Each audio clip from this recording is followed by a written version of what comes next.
Hello everybody, my name is Man Muhammad, and I have a question for you guys. If you had to pick between these two handhelds as your only form of entertainment for the rest of your life, which one would you play? That one does have Pong. Do you guys remember the Game & Watch? Well, Nintendo does, well, so they're caring about it now. In case nobody knew, last year Nintendo brought back this old LCD handheld they used to make called the Game & Watch for Mario's 35th anniversary, and I decided to buy it and look at it 1 month before it went bye-bye. I did have some problems with it, most notably how I don't think that a $50 price tag is worth ball in two other games. Not to mention that both games are worth $5 on the Wii U eShop, so where the frick did the $40 come from? But whatever. I still bought it, and within the months that I've had it, I actually use it. Even though this little thing's life is doomed to being on my, a desk, windowsill? I don't know. But even when I still used to play it, I actually had fun with it. It let me play some games that I didn't really care that much to play that much, and it's how I beat the original Super Mario Bros. For the first time. Wait a second, hold on. There we go. So I wouldn't call this a complete failure, and Nintendo knew they had potential on their hands, so they decided to bring it back with the Zelda Game & Watch. However, because it's September as I'm recording this, I'm going to need to wait it down until November comes. So, while I wait for November to arrive, let me sum up my entire history with the Zelda franchise. And that was my entire history with the Zelda franchise.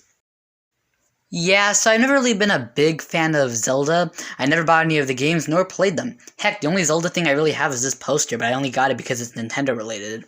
So maybe this Game & Watch thing will introduce me to Zelda and see what it's all about.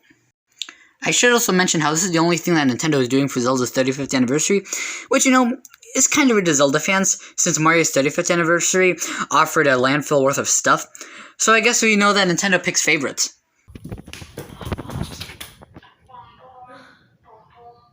It's November. It's time. So here we have the Game & Watch for Zelda. One thing I didn't appreciate about Mario, but now I do with both of these, the Mario and the Zelda one, is that the box actually looks like a Game & Watch box. And that's something I actually now really appreciate, but I didn't know at the time because I didn't own an original Game & Watch unit. I still don't, just saw a video of it. And it is doing the cute thing that the Mario one did, where basically this little slide shows Zelda, but then you take it off, oh look, it's vermin. But enough looking at this box, we should probably actually, open it. Well, that didn't work. Opening it up and, oh my god, it comes in an actual case. One does have it, and it even has the 3 triangle thing. I thought it was called like the TIE-Force or something.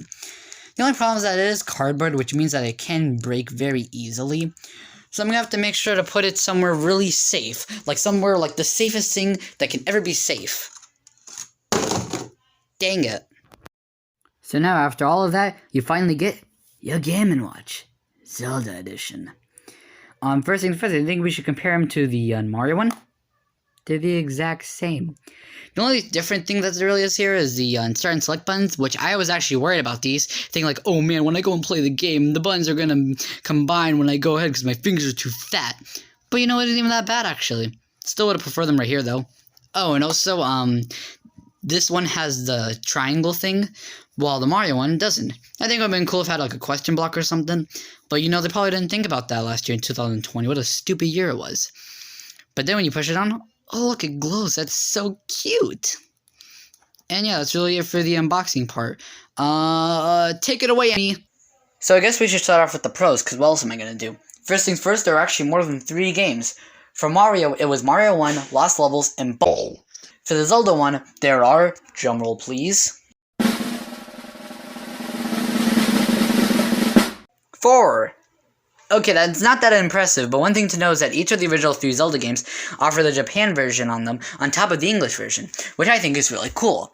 Except for Link's Awakening, that one is French, I think. I don't know.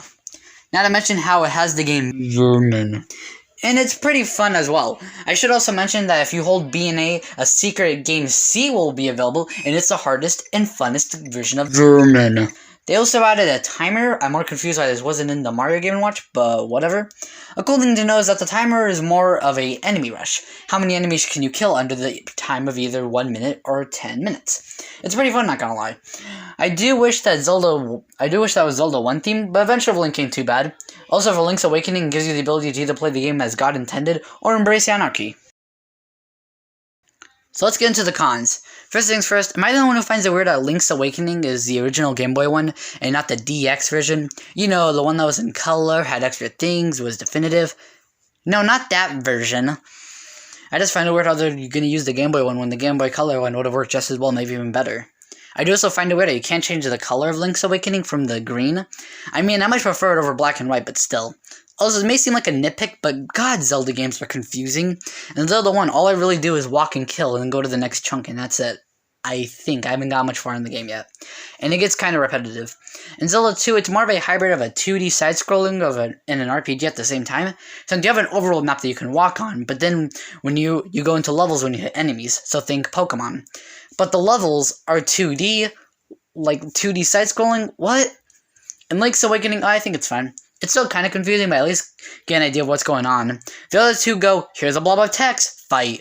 And that's all I can really say. So now before I answer if I should recommend this to you, I should answer another question. Is it even worth $50? The answer is kinda.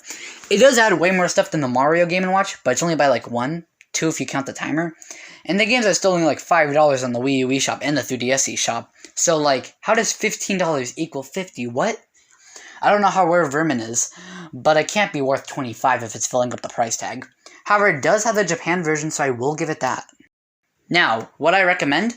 If you're a Zelda fan, sure, go for it. It's not the worst thing you can do with $50, but if you're not already a Zelda fan and don't really like Zelda, I probably wouldn't recommend it to you. You probably wouldn't get all the little Easter eggs and references that are meant for the true Zelda fans out there. Most likely you'll end up confused. I should also mention that because this came out really recent, as of right now, I have most likely now have found everything there is. So there's probably like so much stuff out there that we don't even know about. But yeah, would I recommend? And why not? So I guess the Zelda Game & Watch isn't that bad after all. Sure, it has its problems, but don't we all? I guess I should go and play it now, and how did you get here?